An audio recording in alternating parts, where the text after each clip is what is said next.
Welcome to Accommodate This. Today we're going to talk about questions. Yes, and there's never been a better time to talk about questions. If you think about it, this is my 20th video, and putting those two words, 20 and questions together, has a certain ring to it, don't you think? But on a more serious note, I've been meaning to talk about this subject for quite a while. I've just been putting it off because it's actually very difficult for me to talk about. As many of you know, I lost my job in 2023 after reporting abuse and misconduct on my team and for asking for accommodations. But it was a particularly difficult time in my life. I had a lot going on. I had a lot of loss that I was experiencing. And at the same time, I was dealing with an abusive manager who forced me to work with my bully. And she did everything that she could to make my work life as miserable as possible. So writing the script for this video has brought back a lot of painful memories, which has taken a lot out of me.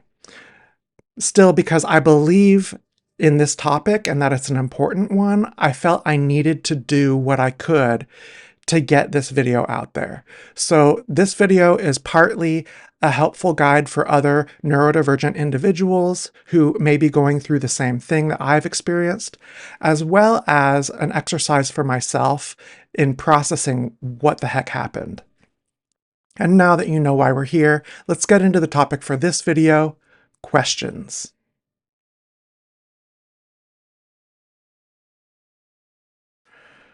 When you're autistic, the world can seem chaotic and confusing. Autistic brains are highly attentive to details, many of which can be sources of distress and discomfort or even pain. We often have difficulty interpreting neurotypical social cues, requiring us to ask for clarification in order to fully grasp a situation. And due to sensory processing issues, I may find it difficult to focus on what is being said. So I may need to ask more questions just to catch up. Now, we tend to focus on factual details rather than assumptions as autistics, and that's likely due to our need for predictability. I understand asking a lot of detailed questions can seem pedantic and may frustrate people sometimes, but that doesn't change the fact that my mind needs those details in order to make sense of my environment, to advocate for my needs, and to basically learn anything new. I used to avoid asking questions because it usually resulted in teasing from my peers. But once I started my working career, I felt a deeper sense of responsibility to know my job well. And my earliest managers encouraged me to ask questions because it was better than making mistakes or acting like I knew what I was doing when I didn't really have a clue. So I learned to swallow my fear and embarrassment and to ask questions for the greater good. It's not only the safest approach, it's the responsible approach. If you ask me, it's easy for neurotypicals to take for granted the fact that they are part of the majority, that the world works in ways that are intuitive for them. In my experience, particularly in my working career, people would become offended when I asked questions, especially when I got closer to discovering the limits of their knowledge. Despite the questions being work-related, relevant to my assigned work, and constructed in a way to help me understand policies, procedures, and goals, people would resist providing answers. Let's explore some reasons behind this neurotypical behavior. In order to understand the neurotypical part, we have to talk about the autistic part. Autistic people develop different brains than the majority, which results in us experiencing and interacting differently with the world. But it's important to remember that the simple act of asking a question is not a deliberate attempt to be annoying. If I ask a question, it's because I genuinely want to understand. Depending on my level of existing knowledge, I may need to ask more or fewer questions. And if I'm expected to know something well, Like when I'm expected to teach a class, I may need to ask several detailed questions until I understand the topic inside and out. I can't simply fake that I know something when I don't. Besides, it defies my strong sense of justice, because I would feel like it was selling people short if I didn't do my best to give them the best information. And because I have a direct communication style, questions are the fastest way for me to obtain knowledge. And none of these reasons are an affront or an attack on anyone else. These are all about my needs. Now, admittedly, there are all kinds of unspoken social rules in this neurotypical world that I just don't understand. But if nobody tells me what a rule is, why it exists, or what it's for, I may never be able to absorb that rule and incorporate it into my life. This isn't defiance. This is how my brain works. This is one of the difficulties of having an autistic brain, in my experience, because if something seems irrelevant, my brain has difficulty holding on to it. I'm constantly bombarded with signals and information. I can't hold on to everything. Masking can make matters worse because it gives the impression that I already understand the rules. But most likely, I'm simply just copying what I've seen other people do. But I won't necessarily have absorbed the rule or the meaning behind it. As an adult, I understand the best approach is simply to be honest and ask questions if I don't understand. However, most of my life was spent avoiding questions that might make others uncomfortable at the cost of my own comfort. And if that doesn't make sense to you, try putting yourself into my shoes for just a moment. Imagine you are trying your best to obey a rule that nobody will tell you about, but you know you will be terribly punished for disobeying. On top of that, if you violate the rule, others will become angry with you and reserve the right to bully or ostracize you. And if you tell them you don't know the rule, they refuse to believe you and make fun of you, saying you're being rude and difficult. There's no way for you to look up the rule, and everyone refuses to help you understand. Wouldn't you feel like you are being set up to fail? Wouldn't you feel like you were being punked? Wouldn't you feel anxious and worried you might accidentally break the rule? One unspoken social rule is to reserve questions for situations when asking questions is acceptable. Now, there are some moments set aside specifically for asking questions, such as a question and answer portion of a lecture, or during an interview, or during a training session. It may also be acceptable to ask questions during networking events, meetings with potential clients or collaborators, performance reviews, and casual conversations with colleagues. The types of questions that are acceptable to ask depend on the reason for the conversation. For instance, it's okay to discuss expectations during a client meeting or a performance review. And it's okay to discuss goals and interests with the industry during a networking event or an interview or a client meeting or performance review. It's okay to ask for clarification during a training session to address uncertainties, and so on. It won't always be obvious to you what types of questions should be avoided, but if you focus on sticking to questions relevant to the meeting, you'll get by most of the time. Outside of a professional setting, it may be appropriate to ask questions when you first meet someone, but there's an expectation that questions start out with general topics like the weather, traffic, or how a person's day is going. Starting in on personal or sensitive questions can come across as jarring or seem like a violation of privacy or an interrogation. This is because people can feel vulnerable when sharing sensitive information or details about their personal life. So you have to start out small, sticking with safe, shallow matters until the other person has warmed up a bit first. This helps to establish a foundation of trust that then opens the door to deeper conversations when they feel safe enough to share personal details. If you get too personal too soon, they may become spooked, close up, or become defensive. Now, generally, questions about a person's age, weight, relationship status, salary, political views, religion, ethnicity, or personal health issues, those are all considered sensitive topics shared only on a need-to-know basis. Some questions may even be considered intrusive, judgmental, or insensitive, like, why are you still single? Have you lost weight? Or when are you going to have kids? People might get upset if you ask those types of questions because they feel interrogated, challenged, or put on the spot, especially if the questions are perceived as intrusive, critical, or coming at a bad time. They may also feel like you are doubting their knowledge or authority, leading to a defensive reaction. Another good rule of thumb is to ask open-ended questions. Doing so will allow a person to explain themselves. For example, asking, "Did you like it?" That's a yes-no question. That limits their responses to either a yes or a no, which can be considered manipulative. However, asking, "What was your opinion on the matter?"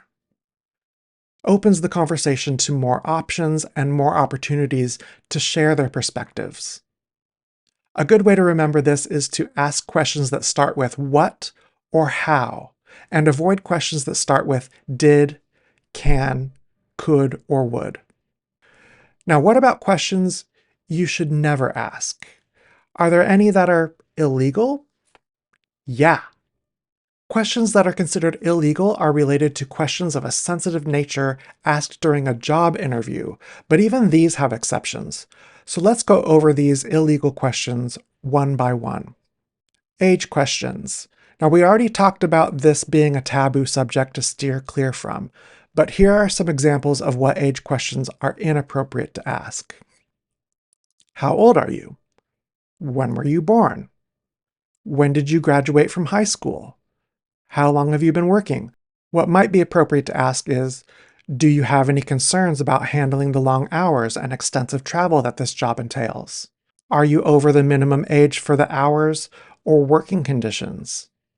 After hiring, you can then ask them to verify their birth certificate or an ID what their age is, but only after hiring. And insurance forms can inquire about their age. Outside of these situations, though, you really want to avoid asking questions about a person's age. Disability questions. This is another topic we already said to stay clear from, as it's related to a person's health. However, for certain positions, employers may require that a job candidate pass a medical exam relevant to the responsibilities of the job, or to pass a drug test. Those are still within the bounds. So what is inappropriate to ask? Do you have any disabilities or medical conditions? How is your health? Do you take any prescription drugs? Have you been diagnosed with a mental illness? Have you ever been an alcoholic? Have you ever been in rehab? What is your medical history? And how does your condition affect your abilities? Anything along these lines is just inappropriate to ask during a job interview. Now, after you get a job, that's a little bit different. That's when you can start talking about accommodations and things. So, appropriate things to ask: can you perform the specific tasks or duties of the job with or without reasonable accommodation? Do you have any condition that would keep you from performing this job? After hiring, it's okay to ask about medical history on insurance forms. Criminal record questions.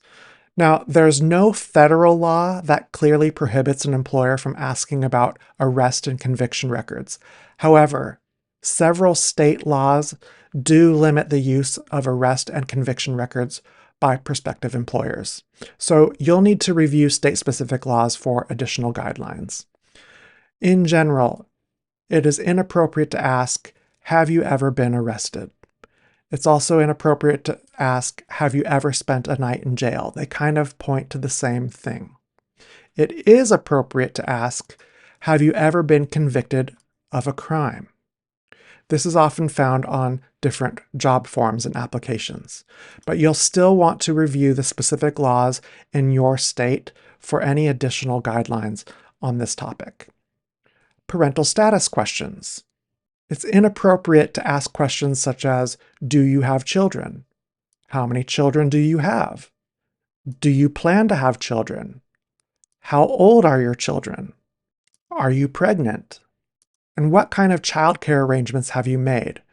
The better questions to ask are all around their availability and ability to perform the job that they're applying for, not about specific people in their lives or ages or how their family is. So for example, it's appropriate to ask, is there any reason you can't start at such and such time? Can you work overtime? Whether an applicant can meet specified work schedules or has activities or commitments that may prevent them from meeting attendance requirements, it's okay to ask about that. And after they are hired, it's okay to ask for dependent information on tax and insurance forms. Marital status questions. Now, this is as bad as asking relationship questions, which should be avoided altogether. But let's go over some examples. It's inappropriate to ask, are you married, divorced, separated, engaged, widowed, etc.? Have you ever been divorced? Where is your spouse employed? Is this your maiden or married name? What is the name of your relative, spouse, or children? Do you live with your parents? Questions concerning spouse or spouse's employment, salary, arrangements, or dependents. All those are inappropriate. And how will your spouse feel about the amount of time you will be traveling if you get this job? Now, the only appropriate time it's okay to ask about marital status is after you are hired and it's on the marital status on a tax or insurance form. That's it. They should never ask you in person. Citizenship questions. It is just inappropriate to talk about this topic for the most part. They can ask you if you're authorized to work in this country, but that's about it. So let's go over the inappropriate ones. Are you a US citizen?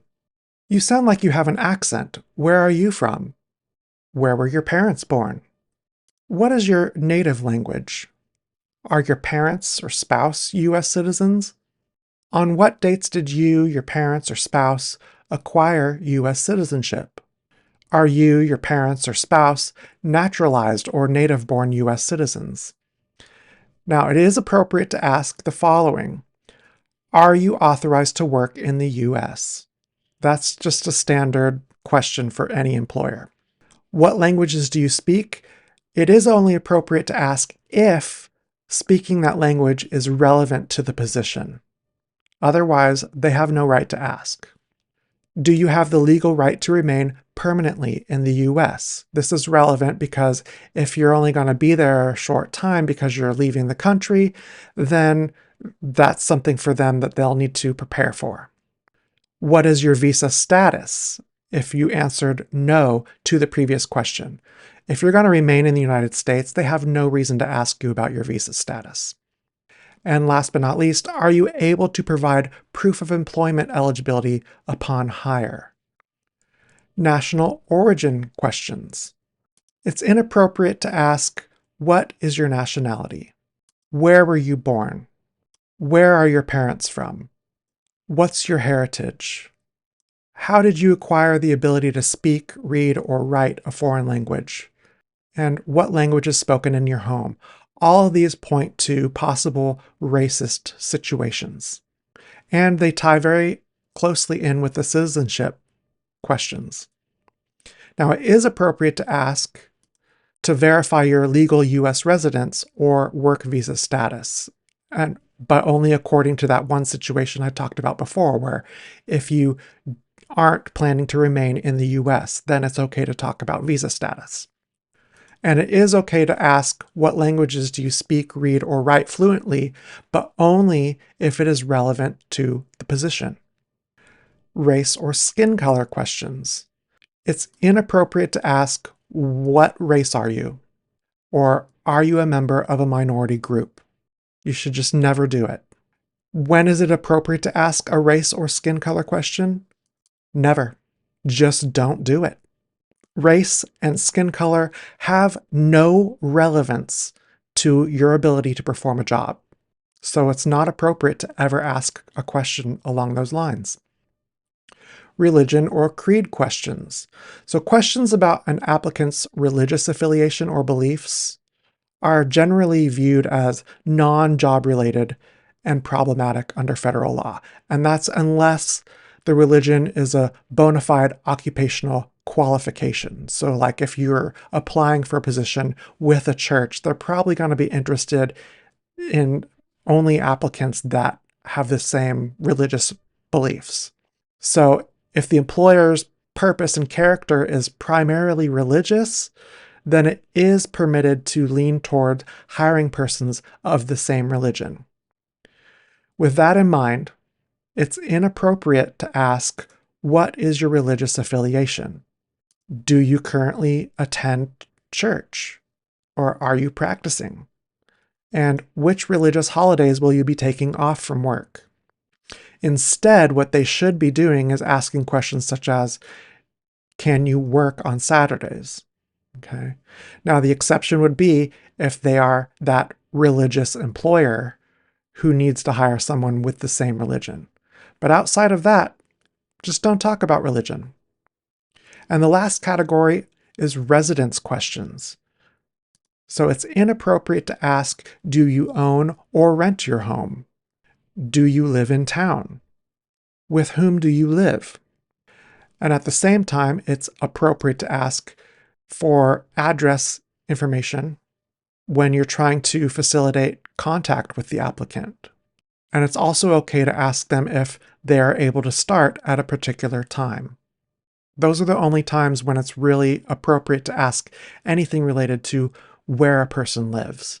But you notice that they stay very vague and general. They don't get specific. Now, if you are asked any of these questions during an interview, you basically have three options for responding. If you think the interviewer was simply trying to get to know you and naively asked the question, you can choose to answer. Consider the intent of their question. So for example, was the interviewer asking about your birthplace because he or she grew up in the same area and is just trying to get to know you?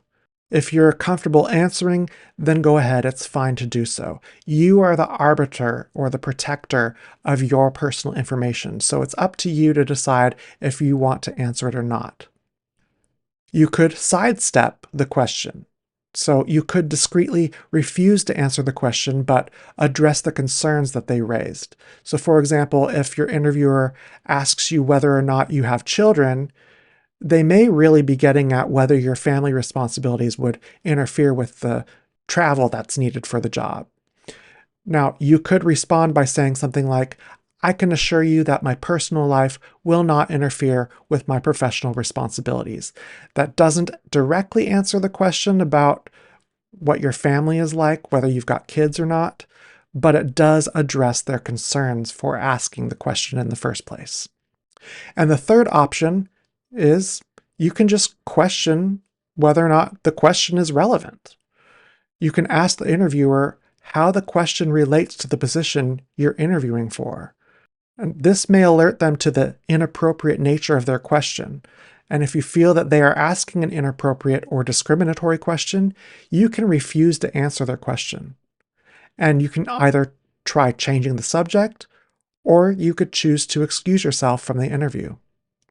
As previously mentioned, it's good for potential employers to refrain from asking any of these illegal interview questions during a job interview. Additionally, it may be good to refrain from asking any of these questions to your colleagues as well, even outside of an interview situation, because you never know when talking about a sensitive topic may come back around to bite you because the person decided to report you to HR. When it comes to questions asked in a personal setting, whether it is with loved ones, close friends, or potential partners, the rules can be a bit more relaxed. However, some people may still be cautious about bringing up sensitive topics because they don't want to offend anyone else. Now, luckily, studies show that most people tend to overestimate the harm of asking sensitive questions. After all, just because a question is asked does not mean it has to be answered. The other person can simply avoid answering the question or change the subject. Now, most people tend to err on the side of caution by just avoiding sensitive topics altogether, so there's no risk of offending the other person. But sometimes they may still worry that it can prevent them from gaining valuable information, or that it might weaken their relationship if they did ask such a question. But when the question is asked, it's very common for either no offense to be taken or less offense than one might have expected. It's like when they say the things you worry about rarely ever happen. The same principle applies to worrying about causing offense. Don't try to offend people, but if it's causing you a bunch of distress and keeping you from speaking at all, you may be worrying more than you need to. Basically, the other person may surprise you at how resilient and understanding they are. Now, with all of that said, I still want you to understand that some people may still become offended and why that might be. I was surprised to find several key reasons in my research for this video, and I'm going to share my thoughts on these in just a minute. But let's go through some of these really quickly first, and then I'll meet you on the other side.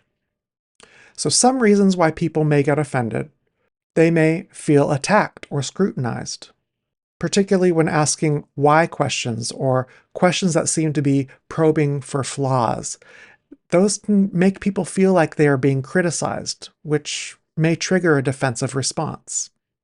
They may be offended because they perceive there's a lack of trust. So if someone feels like you should already know the answer, they might interpret your question as a sign that you don't trust their judgment. Maybe your question was asked in poor timing or context. Asking a question when someone's already stressed or busy can be really frustrating. If you're questioning authority, sometimes asking those questions can seem like a challenge to someone's expertise or their position, and that can also feel very uncomfortable. And if the question seems intrusive, so asking about personal matters that are considered private can make people feel like they're being invaded, and you don't want that. Now, I was surprised by these because this clearly shows a difference between autistic and neurotypical communication styles. We're all different, but speaking for myself, the why is important. Avoiding asking why seems problematic to me. Often the only way I can make sense of a process is to understand why it is set up the way it is. If I don't understand why something needs to be done a particular way, I struggle to truly understand it. Just because the question starts with why doesn't mean it is a criticism or that I'm being defiant. Another thought that came to me when reading these is, it seems to me like the person taking offense is jumping to conclusions or taking things a little too personally. I mean, really? A why question is probing for flaws? And that feels like criticism to the person? How does that work exactly? Because if I notice a flaw in a process, I'm going to try and figure out the cause and put standards in place to prevent the flaw from occurring again in the future. That's addressing a procedural issue, not a personal one. So this is a core tenet of lean, which I talked about in a previous video. You can view right here or up here. So the reaction seems overdramatic to me. Sure, if someone was really asking questions in a condescending or aggressive manner, I could understand how it might feel like judgment. But if that wasn't the case, I don't understand why it's so bad to think that you might be wrong. Everybody makes mistakes. Asking questions about it isn't about rubbing it in. It's about identifying a problem so it can be remedied. It's finding the ruptured vein before you bleed out. It just seems childish to me that people would take that personally. Like, I want to tell them to just get over themselves. There are much bigger issues, and unlike you, I don't think about you all day, every day. Is that too far? This whole thing about challenging someone's position or expertise is ridiculous to me. My expertise is questioned all the time and has been questioned more times than I can count. In fact, my previous manager refused to acknowledge or show any form of validation for my expertise. Despite my experience, she infantilized me around others several times. My frustration and comfort levels never seemed to matter to her or anyone else, so why should I be mindful of theirs when I don't get the same level of respect in return? I mean, I agree it would be ideal if everyone would avoid frustration and take care to talk to people without being condescending or attacking. But to fly off the handle and act like it's an attack to imply that someone may have made a mistake, that's just ridiculous. And yet, that's exactly how my manager would react to even the smallest of questions. I could never get her to tell me what she wanted from me. She just automatically became defensive. And this part about perceived lack of trust, where they think you should already know something you don't, that just seems so arrogant to me. I mean, how do they know what I do or don't know? They can't read my mind. If they get upset about me asking questions regarding a topic that they think I should already know, they need to lower their expectations, because it's their expectations that have let them down, not me. I've honestly tried to obtain information, and they've become offended because they believe, wrongfully, mind you, that I should already know the answer? Well, if I knew, I wouldn't need to ask. This is exactly like the theory of mind riddle that they give to children. It goes something like this. Sally and Anne are playing. Sally puts her ball into a basket and leaves the room. While Sally is gone, Anne moves the ball from the basket to the box. Now Sally returns. The question is, where will Sally look for her ball? The test is passed if the child correctly assumes that Sally will look in the basket because it takes into account the knowledge that Sally had before and after leaving the room. The test is failed if the child thinks that Sally will look in the box, which only Anne knew to do. Children younger than 4 and older children or adults who lack a theory of mind will generally say that Sally will look in the box. It's no wonder neurotypicals get so upset if that's their reaction to simple questions that indicate someone might actually have a different level of knowledge than their own. And for an adult with no mental impairments to act that way, sheesh. Maybe that was the issue all along. Maybe my manager was mentally impaired. I don't know. All I do know is my manager and her boss refused to explain anything to me that they thought I should already know, despite knowing I was never properly trained. Yet I was continually denied training, cut off from resources, and given no direction on several of my assignments. I had to ask for training as part of my accommodation. Then they accused me of slacking off when I was unable to produce anything. It was just madness. If this is the neurotypical way of doing things, the world is in a lot of trouble.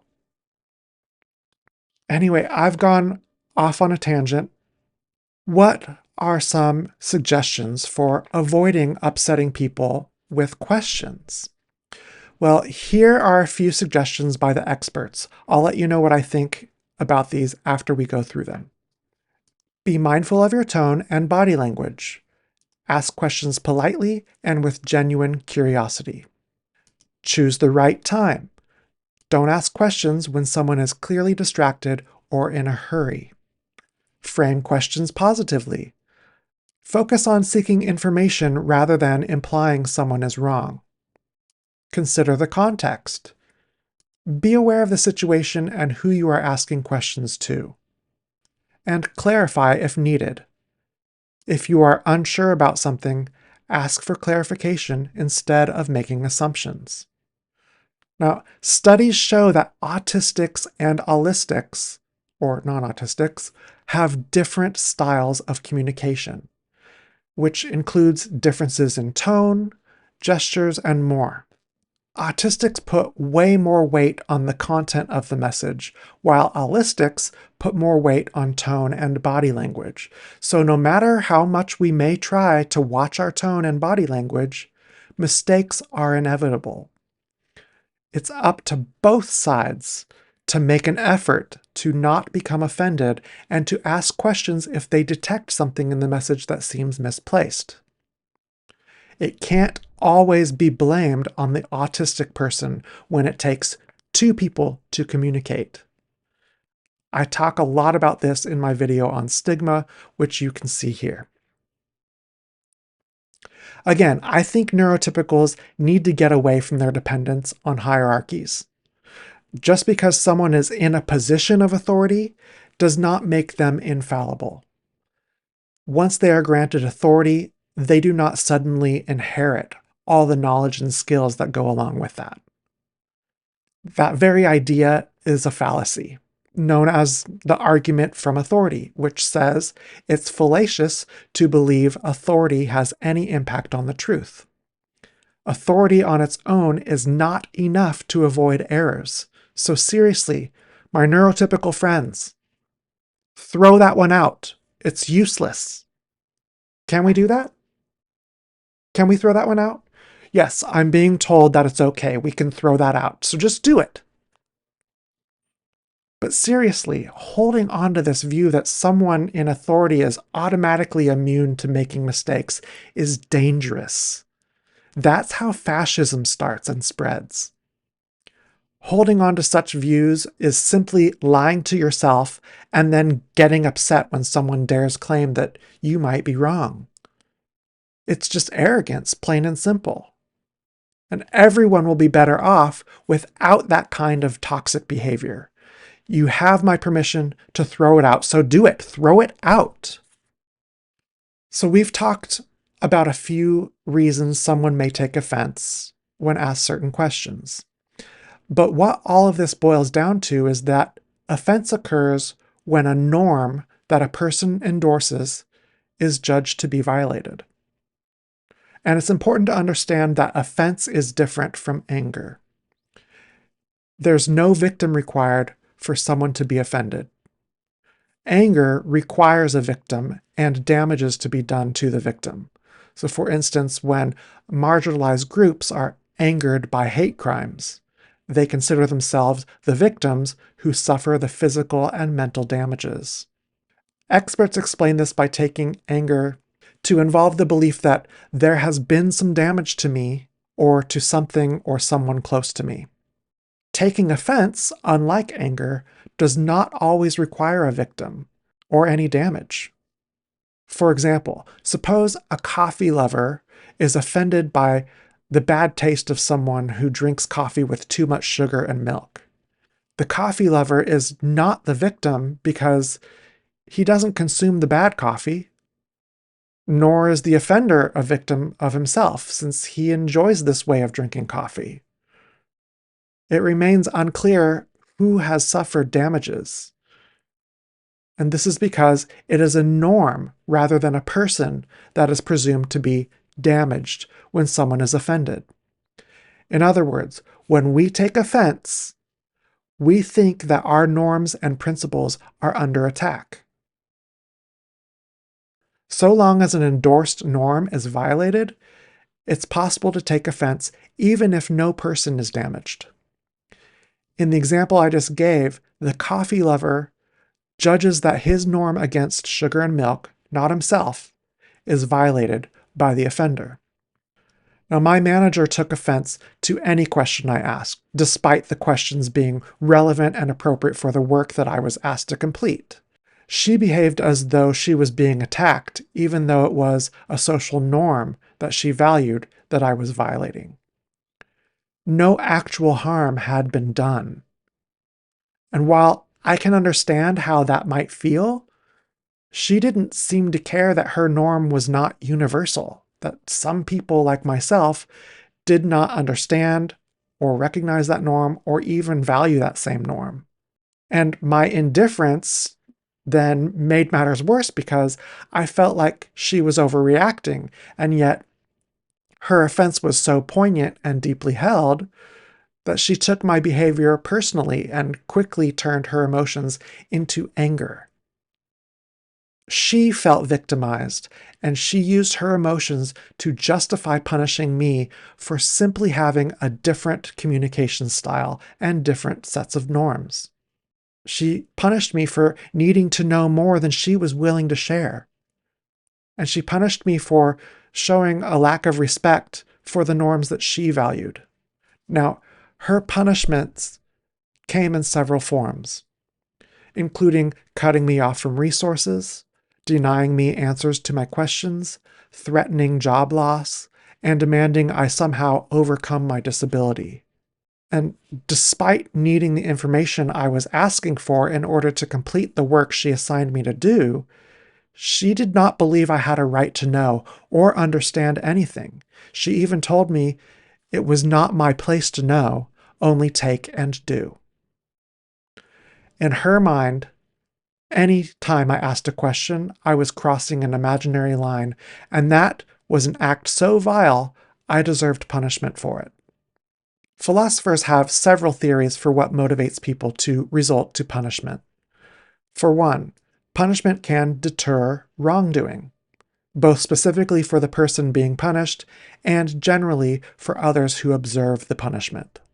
Punishment can also incapacitate the wrongdoer. As the saying goes, few people harm society from jail, and fewer still from the looped end of a noose.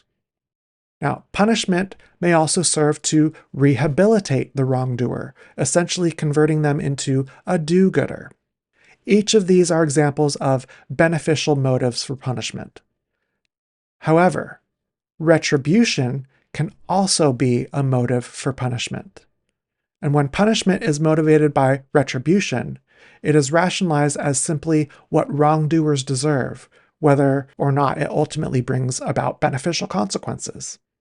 The motive of retribution is triggered most strongly in the presence of three features. 1. An action was performed. 2. That action caused harm. And 3. The action was performed with a culpable mental state such as malicious desire to do harm, a callous indifference to the knowledge that harm will occur, or a reckless disregard for its possibility. These same factors are fundamental to the assignment of liability in a legal sense because our institutions and emotions about punishment play an important role in constraining the law. For example, most people tend to assign less punishment to individuals who could not control their behavior or who otherwise acted with diminished capacity, such as children or individuals with mental or developmental disorders. On the other hand, we are especially harsh on actions that are performed intentionally because we presume that individuals who intend to harm are especially in need of an adjustment to their social motivations.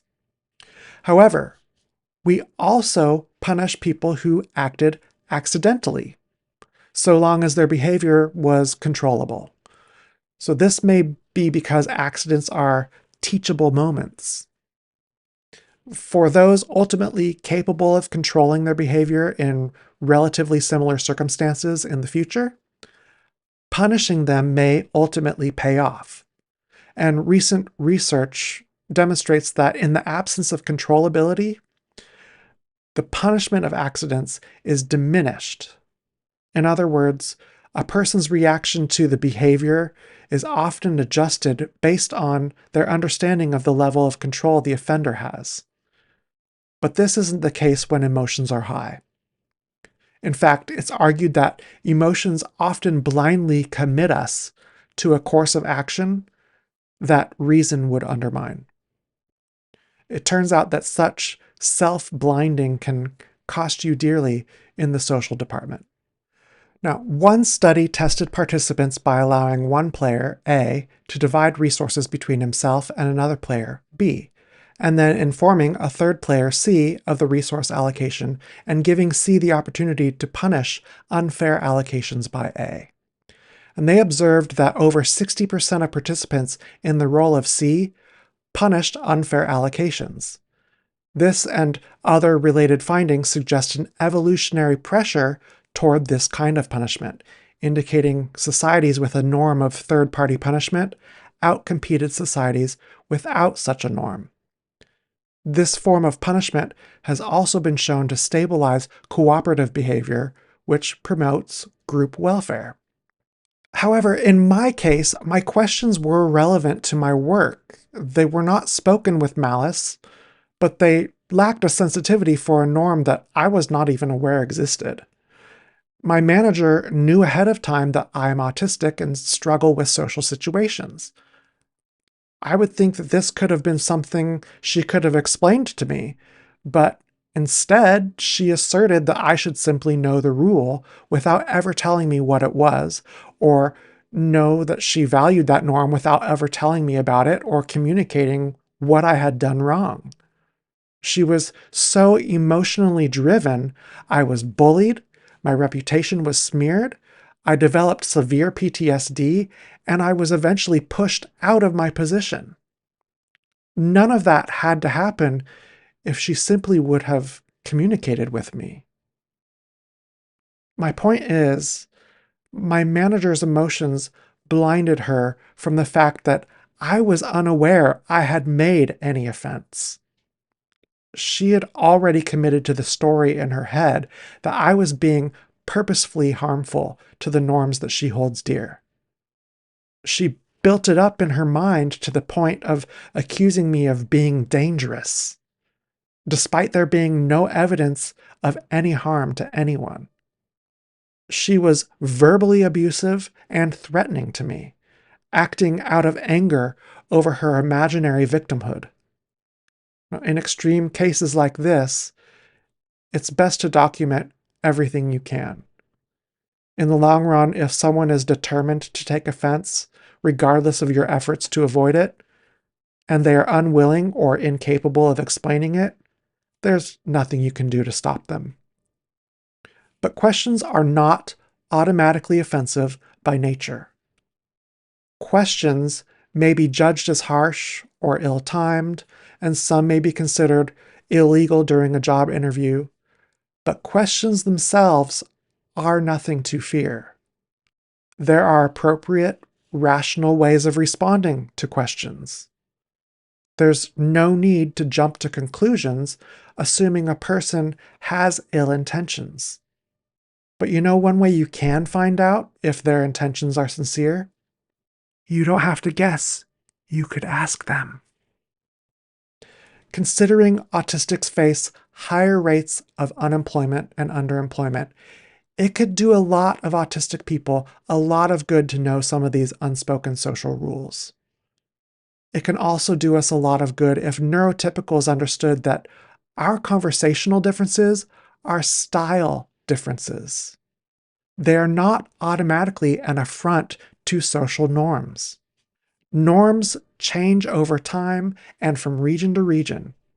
Taking offense because you assume anyone who acts differently from you is an enemy or dangerous is a poor way to live. And it definitely won't earn you any more trust or loyalty. Don't be afraid of questions or the truth. You don't have to answer questions you are uncomfortable answering, but it is not okay to attack the other person simply for asking. So I hope you found this information useful. It's not always going to work out, but The guidelines I've covered are backed by science and work most of the time. Be careful of the few exceptions, and you should be just fine. You may run across an emotional person every once in a while, but it doesn't have to be the end of the world. Just stay true to yourself, proceed with compassion, and until next time, thank you for watching. If you enjoyed this video, please comment, like, and subscribe to see more content like this, or click on the video here to continue watching.